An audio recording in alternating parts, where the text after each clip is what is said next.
औज़ुबिल्लाहि मिनश्शैतानिर्रजीम बिस्मिल्लाहिर्रहमानिर्रहीम इन्नल्लाह यामुरु बिल अदली वल ihsan। बेशक अल्लाह हुक्म देता है इंसाफ करने का और एहसान करने का। मैं international palmist astrologer and advocate M A Shahzad Khan.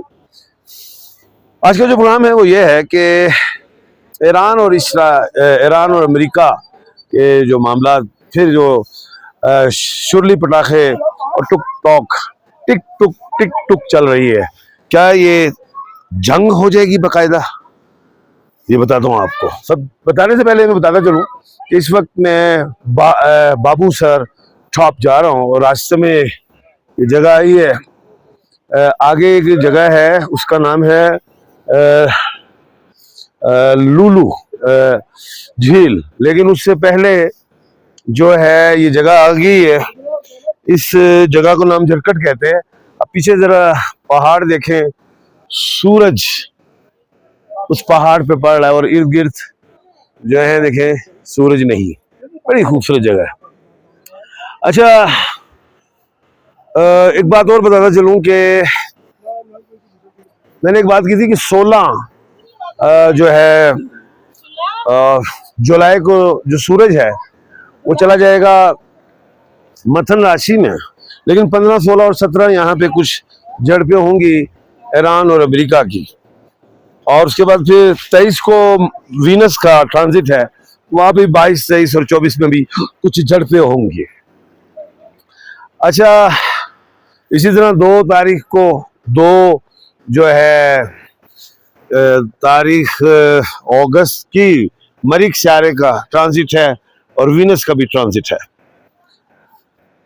अच्छा, उसमें भी कोई 1, 2 और 3 तारीख को कुछ झड़पें दिखाई देती हैं, लेकिन ये नहीं है कि थर्ड वर्ल्ड वार की तरफ जाएंगे और ये नहीं कि उनकी जंग शुरू हो जाए मुकम्मल। MOU जो इस्लामाबाद अकॉर्ड वाला मामला था, उसमें भी ट्रंप ने कहा कि मैं नहीं मानता, लेकिन वो दोबारा सिलसिला शुरू हो जाएगा। लड़ाइयाँ झगड़े जितने भी मुज़ाकरात जारी। ये देखिए मुल्क पाकिस्तान में हम ये KPK में, इसके ऊपर वो जो बाबू सा टॉप है वो गिलगित बल्तिस्तान में है। बड़ा खूबसूरत देखें, ये इसे कह लें आप चश्मे बह रहे हैं। ये चश्मे पहाड़ों से निकलते हैं, मुख्तलिफ पहाड़ों से फिर एक दरिया की सूरत इख्तियार कर लेते हैं। बहुत खूबसूरत, बड़ा ठंडा साफ शफाफ पानी है, इसका हमें ख्याल करना चाहिए। और मैंने ऐसे ऐसे पॉइंट देखे हैं, इतनी बड़ी झील है वो झील जो क्या कहते हैं लुलू झील, लुलू सर झील, इतनी कमाल की झील है, उस पर हुकूमत को चाहिए काम करना चाहिए। बहुत अच्छे पॉइंट है हमारे मुल्क में। अच्छा, बात हो रही थी कि ये जो छोटी छोटी झड़पें हैं ये तो होंगी, लेकिन ये मामला नवंबर तक जाएगा, नवंबर तक, 3 नवंबर तक, क्योंकि 3 नवंबर को मिड टर्म इलेक्शन है ट्रम्प का और वो हार भी सकते हैं। उससे पहले वो चाह रहे हैं कि उनको मैं बड़ा कुछ ऐसा काम दिखाऊंगा मैं जो मेरी पब्लिक है, अमेरिका जो है वो लाइक करे, लेकिन ट्रम्प साहब का ग्राफ काफी हद तक नीचा हुआ है। अगस्त में 12 अगस्त को ना सूरज ग्रहण, सोलर एक्लिप्स, 28 अगस्त को चांद ग्रहण है। अब ये जो ग्रहण है इससे भी कुछ दुनिया में छोटी मोटी झड़पें होंगी। और जो फरवरी का जो सूरज ग्रहण था और मार्च में जो चांद ग्रहण था, उसमें देखा आपने मशरिक वुस्ता में लड़ाइयाँ हुई और सारे, बल्कि उसका असर पूरी दुनिया में पहुंचा। लेकिन जो अगस्त का सूरज ग्रहण और चांद ग्रहण है, इसका असर मगरिब को होगा। अब मशरिक को मुझे नहीं लग रहा। कुछ तनाज़ात मगरिब के आपस में पैदा हो सकते हैं ट्रम्प के हवाले से, तो ऐसी चीजें हो सकती हैं। अच्छा, एक बात और बताता चलूं कि कुछ मामलात ये फितनतुल ख्वारिज के हवाले से भी पाकिस्तान के साथ होंगे, लेकिन मुल्क पाकिस्तान उन फितनतुल ख्वारिज को जहन्नुम वासिल करता रहेगा। इंडिया और पाकिस्तान के हवाले से मैं जंग नहीं देख रहा, वो कि ये अगस्त का जो सूरज और चांद ग्रहण है, इसमें कोई मामलात, तनाव, कुछ बयानात आएंगे, लेकिन मैं नहीं समझता कि इंडिया और पाकिस्तान के हवाले से कुछ जंग अभी मैं देखूं, ऐसा कुछ देख नहीं रहा। आबी जारहियत की तरफ ये जा सकता है और उसके लिए हम इंटरनेशनल कोर्ट ऑफ जस्टिस भी जाएंगे, हो सकता है चले गए हों, क्योंकि सिंतास मुआहदे की खिलाफ वर्जी इंडिया कर रहा है और करता आया है।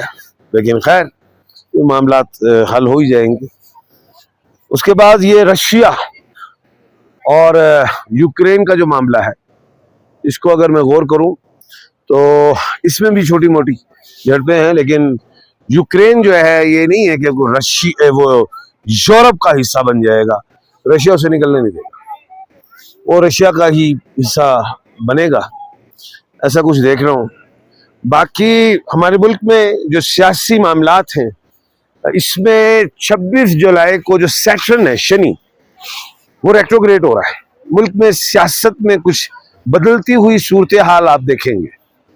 उसमें आप ये कह सकते हैं कि पीपल्स पार्टी और नून लीग में भी मामलात उलझेंगे।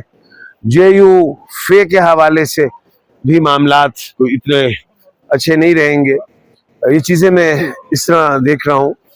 और अगर हम इमरान खान साहब को देखें तो इमरान खान साहब के लिए एक मैं समझता हूँ मुज़ाकरात के कुछ ऐसे मैं मामला देख रहा हूँ कि वो उस तरफ जाएंगे और सुप्रीम कोर्ट ऑफ पाकिस्तान से ही उनकी बेल मैं समझता हूँ कि हो सकती है, ऐसा नजर आ रहा है। लेकिन उससे पहले बुशरा बीबी को भी कोई ग्रीन सिग्नल दे दिया जाएगा, उनकी रिहाई पहले सफेद झंडे के साथ, और उनको रोक दिया जाएगा किसी सियासी चीजों में मामलात पे ना आए। लेकिन ये है कि एक पेशेंट वही मैंने की हुई थी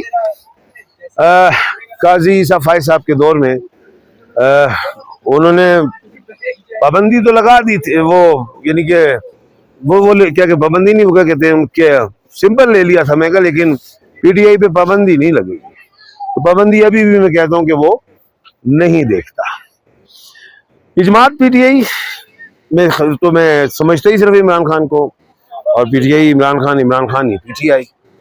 अब जब खान साहब आएंगे बाहर तो आप देख लीजिएगा सिंबल भी मिल जाएगा, और जब जनरल इलेक्शंस होंगे तो सारी चीजें आप देख लीजिएगा तरतीब उसकी बनती हुई दिखाई देगी। मौजूदा सूरत हाल में जो मौजूदा गवर्नमेंट है PDM Part 2, इसमें काफी तब्दीलियां देख रहा हूँ। वफाकी हवाले से भी हो सकती हैं, सूबाई हवाले से भी, वज़रा के हवाले से ये तब्दीलियां हो सकती हैं। बाकी जो है, जो ऐसी बात के बस जाते हुए एक बात ये मैं करूंगा कि कल के प्रोग्राम में इंशाल्लाह फिर करूंगा, क्योंकि अब हमारी वो जो गाड़ी है वो तैयार होगी, मुझे जाना पड़ेगा, तो सफ़र में है। तो जाने से पहले मैं एक बात करूंगा, किसी ने भी अगर अपना एक सवाल पूछना है तो अपना नाम, वालदा जी का नाम और डेट ऑफ बर्थ लिख के कमेंट सेक्शन में लिख दीजिए, और कल के प्रोग्राम में मैं आपका सवाल शामिल करूंगा। बाकी मुकम्मल तफसील चाहिए तो मेरा नंबर स्क्रीन पे आ रहा है, आप मुझे डायरेक्ट कॉल कर सकते हैं। अपना और अपने इर्द गिर्द के लोगों का ख्याल रखिएगा। मुझे दीजिए इजाज़त। अल्लाह हाफिज़।